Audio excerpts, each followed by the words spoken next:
Hello everyone. ஒரு நிகழ்வை நீங்கள் மற்றவர்களுக்கு விவரித்து கூற அதன் இடஞ்சார்ந்த மற்றும் டைம் கோஆர்டினேட்ஸ் உங்களுக்கு கண்டிப்பாக தேவை.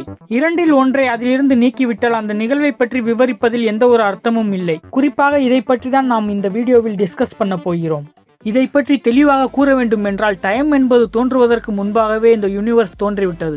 ஸோ டைம் என்பது இல்லாததற்கு முன்பு என்ன நடந்தது? தற்போது இருக்கக்கூடிய காமன் லாஜிக்ஸ் இது போன்ற முட்டாள்தனமான கொஸ்டின்ஸ் அனைத்தையும் தடை பண்ணுகிறது. ஏனெனில் டைம் என்பது இல்லாமல் இருப்பதற்கு முன் என்ன என்பதை எவராலும் குறிப்பிட்டு கூற முடியாது. இது போன்ற முட்டாள்தனமான கேள்விகளை கேட்பதினால் மட்டும் நாம் எங்காவது சென்று விடுவோமா? அதனால் நாம் முற்றிலும் மாறுபட்ட காஸ்மோலாஜிக்கல் மாடலுடன் இதை பற்றி தொடங்குவோம். இதை சிசிசி என்றும் கூறலாம் அல்லது கன்ஃபார்மல் சைக்கிளிக் காஸ்மாலஜி என்றும் கூறலாம். இது இந்த யூனிவர்ஸின் வரலாற்றில் ஒரு புதிய கண்ணோட்டமாகும். இது நோபல் பரிசு பெற்ற மேத்தமேட்டிஷியன் ரோஜர் பென்ரோஸ் அவர்களால் முன்மொழியப்பட்டது. சிசிசி எனும் பெயரில் குறிப்பிட்டிருப்பது போலவே இந்த ஐடியாவானது ஒவ்வொரு முறையும் ஒரு யூனிவர்ஸின் அழிவிற்கு பிறகு உருவாகக்கூடிய யூனிவர்ஸின் தொடர்ச்சியை உள்ளடக்கியது. ஆனால் இதை நீங்கள் பிக் பவுன்ஸ் தியரியுடன் ஒப்பிட்டு பார்த்து குழப்பிக் கொள்ள வேண்டாம். அதன் வேறுபாடுகளை பற்றி பின்பு பேசுவோம். இந்த யூனிவர்ஸின் சராசரி ஆயுட்காலம் ஒரு ஈயோன் என்று அழைக்கப்படுகிறது. இது பல கூகுள் ஆண்டுகள் வரை நீடித்திருக்கும் என்று கூறப்படுகிறது. அதாவது 1 உடன் 100 பூஜ்ஜியங்களை சேர்த்தால் வருவது ஒரு கூகுள் இயர் ஆகும். அல்லது 2 முழுமையான சைபர் பங்க் டெவலப்மெண்ட் சுழற்சி என்று கூட கூறலாம். நாம் நிகழ்காலத்தில் இருந்து குதித்து பிக் பேங் நடந்த கடந்த காலத்திற்கு சென்று இந்த டாபிக் பற்றி பேச தொடங்குவோம். இந்த வீடியோ யூனிவர்ஸ் உருவான முதல் நொடிகளில் என்ன நடந்தது என்பதை தியரி ஆஃப் இன்ஃப்ளேஷன் முறையில் விளக்குகிறது. இது யூனிவர்ஸின் ஆரம்ப காலத்தை விளக்கும் முக்கிய கோட்பாடு ஆகும். சுருக்கமாக கூறினால் இந்த தியரி பிக் பேங் நிகழ்வு நடந்த சில நொடிகளில் இந்த விண்வெளி எவ்வாறு விரிவடைந்தது என்பதை கூறுகிறது. விண்வெளி விரிவடைவதற்கு முன்பு யூனிவர்ஸ் ஆனது மிகவும் அடர்த்தியாகவும் சூடாகவும் இருந்தது. இந்த எக்ஸ்ட்ரீம் சூழ்நிலைகளால் ஹிக்ஸ் ஃபீல்ட் துகள்களுக்கு நிறைய அளிக்கும் அதன் வேலையை செய்ய மறுத்தது. ஸோ இந்த நேரத்தில் யூனிவர்ஸில் உள்ள அனைத்தும் முற்றிலும் நிறை இல்லாதவையாகவே இருந்தன. இவ்வாறு நிறை இல்லாததன் சிறப்பு என்னவென்றால் அவைகளால் நேரத்தை அனுபவிக்கவே முடியாது. இதற்கு எடுத்துக்காட்டாக நாம் போட்டான்ஸை சொல்லலாம். இது லைட் உருவாக்கும் பார்ட்டிகல்ஸ். இதற்கும் நிறை கிடையாது. போட்டான் துகள் ஒன்று சூரியனிலிருந்து பயணித்து பூமியை வந்தடைந்து உங்கள் கண்களினால் உணரப்படுவதற்கு 8 நிமிடங்கள் வரை எடுத்துக்கொள்கிறது. ஆனால் இந்த நிகழ்வை போட்டான்ஸின் கண்ணோட்டத்தில் இருந்து பார்க்கும்போது அது சூரியனிலிருந்து உமிழப்பட்ட நேரமும் பூமியை வந்தடைந்து உங்கள் கண்களால் உணரப்பட்ட நேரமும் ஒன்றுதான். இந்த நிகழ்வில் போட்டான்ஸ் ஆனது நேரத்தை கடத்தவில்லை. ஒளியானது நிறை இல்லாததால் அது யூனிவர்ஸில் அதிகபட்சமாக அனுமதிக்கப்பட்ட வேகத்தில், அதாவது லைட் ஸ்பீடில் பயணிக்க முடியும். ஒளியானது இவ்வளவு வேகமாக பயணிப்பதினால் தான் அது முடிவே இல்லாத நேரத்தையும் ஒரு வினாடியையும் ஒரே மாதிரியாக உணர்கிறது.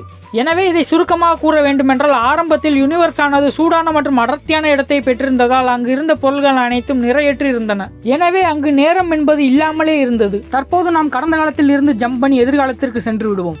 தற்போது யூனிவர்ஸ் ஆனது ஒரு வேகமான விரிவாக்கத்தை அனுபவித்து வருகிறது. இதனால் யூனிவர்ஸிற்கு வெளியே ஏதோ ஒன்று வேகமாக வளர்ந்து வருகிறது என்ற அர்த்தம் இல்லை. ஏனென்றால் யூனிவர்ஸ் ஆனது எல்லையற்ற ஒன்றாகும். இதற்கு அர்த்தம் யூனிவர்ஸிற்கு வெளியே ஒன்று விரிவடைவது என்று பொருள்படாது. ஏனென்றால் யூனிவர்ஸை விண்வெளியில் விரிவடைந்து கொண்டுதான் இருக்கிறது. இந்த யூனிவர்ஸ் ஆனது கிராப் போன்று எண்ணற்ற கட்டங்களையும் கோடுகளையும் கொண்டுள்ளதாக கற்பனை செய்து கொள்ளுங்கள். காலப்போக்கில் இந்த கோடுகளுக்கு இடையே உள்ள தூரம் அதிவேகமாக பெரியதாகி கொண்டே இருக்கிறது. இவ்வாறு யூனிவர்ஸ் ஆனது விரிவடைந்து கொண்டே இருப்பதால் அதன் அடர்த்தி குறைந்து அது குளிர்ச்சியாக மாறுகிறது. 100 ட்ரில்லியன் ஆண்டுகளுக்கு பிறகு கடைசி நட்சத்திரம் உருவாகிறது.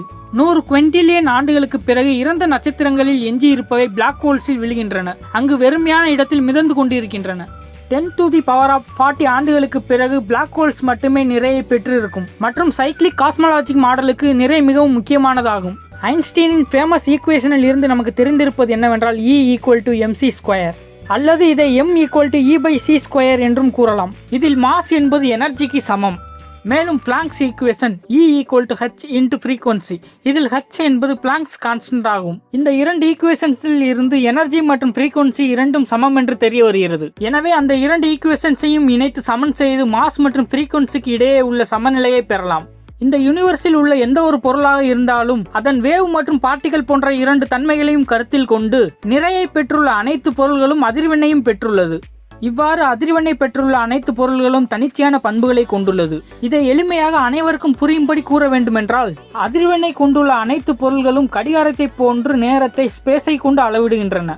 எனவே நம்மிடம் இருக்கக்கூடிய பொருள்களின் மாஸை நாம் அளவிடும் வரை ஸ்பேஸ் டைமின் அளவு அல்லது அந்த கட்டங்களுக்கு இடையிலான தூரத்தை நாம் கண்காணித்து ட்ராக் பண்ண முடியும். ஆனால் அழகாக இருக்கக்கூடிய அனைத்திற்கும் ஒரு நேரத்தில் தவிர்க்க முடியாத முடிவுகள் வரும். பிளாக் ஹோல்ஸ் மட்டும்தான் இந்த யூனிவர்ஸில் கடைசியாக எஞ்சி இருக்கும் என்று நான் சொன்னது உங்களுக்கு நினைவில் இருக்கிறதா? துரதிர்ஷ்டவசமாக இந்த மிகப்பெரிய யூனிவர்ஸ் ஹாக்கிங்ஸ் ரேடியேஷன் மூலம் ஆவியாகி மறைந்து விடுகின்றன. ஆனால் இந்த செயலுக்கு மிக நீண்ட காலம் எடுத்துக்கொள்கிறது. 10 பில்லியன் சூரியன்களின் நிறை கொண்ட ஒன்று முழுமையாக ஆவியாகி மறைந்துவிட 10⁻64 இயர்ஸ் ஆகும்.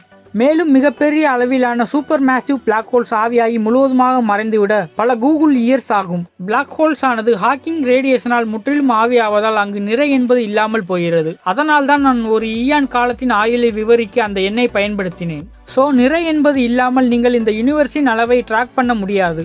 இதற்கான காரணம் அதை அளவிடுவதற்கான கருவிகள் உங்களிடம் இருக்காது. நிறை என்பது இல்லாத இந்த கண்டிஷனில் மெஷர்மெண்ட் என்பதே அர்த்தமற்றவை ஆகிவிடும். எனவே இறுதியில் வரையறுக்கப்படாத ஸ்பேஸ் டைமில் நகரும் ஒரு தூய ஆற்றலின் பெருங்கடலையே மிஞ்சி இருக்கும். தற்போது யூனிவர்ஸின் முடிவில் இருக்கக்கூடிய இந்த கண்டிஷன் அதன் தொடக்கத்தில் இருந்த கண்டிஷனுடன் ஒத்துப்போகிறது.